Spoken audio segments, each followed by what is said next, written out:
Hello everyone, welcome to our channel অঙ্ক চর্চা। আজকে কিন্তু আমি আবারও একটা পিপিটি প্রেজেন্টেশন নিয়ে আসলাম। আর এই প্রেজেন্টেশনটা কিন্তু যে টপিকটা আমরা করব, এই টপিকটা যে মেথড স্টুডেন্টরা আছো তারা তো করতে পারবেই, প্লাস যারা কমন একদম সবার জন্য কিন্তু আজকে টপিকটা আমি নিয়ে এসেছি। আজকে টপিকটা সবাই করতে পারবে, কারণ বিভিন্ন কলেজে আমি দেখছি শুধুমাত্র মেথড স্টুডেন্টদের যে দেওয়া হচ্ছে এরকম না, কিন্তু অনেক কলেজে আছে কমন একটা টপিক তুলে দিচ্ছে, সেই টপিকের উপর পিপিটি প্রেজেন্টেশন করার কথা বলছে। তো আজকে কিন্তু আমি এমনই একটা টপিক নিয়ে এসেছি, তো চলো দেখে নেওয়া যাক। দেখো, প্রথমে কিন্তু কলেজের নাম দেওয়া হয়েছে, দেন কলেজের লঘু দেওয়া হয়েছে, তারপর বিএড ফার্স্ট সেমিস্টার, দেন কিন্তু নাম দেওয়া হয়েছে নেম, দেন কিন্তু সেশন 2022-2024। যারা তোমরা ওখানে এখনই ফার্স্ট সেমিস্টারে আছো, আমি কিন্তু তাদের জন্যই পিপিটি প্রেজেন্টেশনটা নিয়ে এসেছি।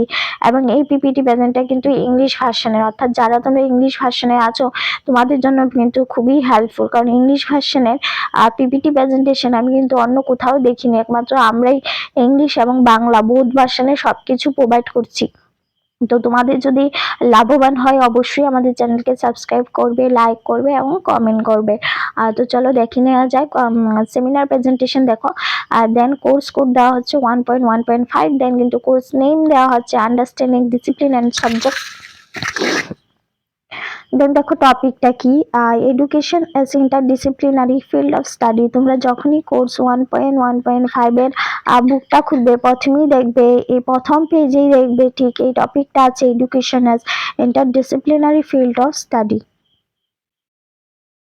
দেখো মিনিং অফ ইন্টারডিসিপ্লিনারি, দেখো খুবই সুন্দর একটা পিকচার দেওয়া হয়েছে।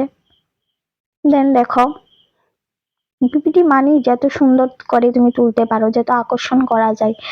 কনসেপ্ট অফ ইন্টারডিসিপ্লিনারি, কি কি কনসেপ্ট আছে। দেন দেখো হোয়াট ইজ ইন্টারডিসিপ্লিনারি স্টাডি।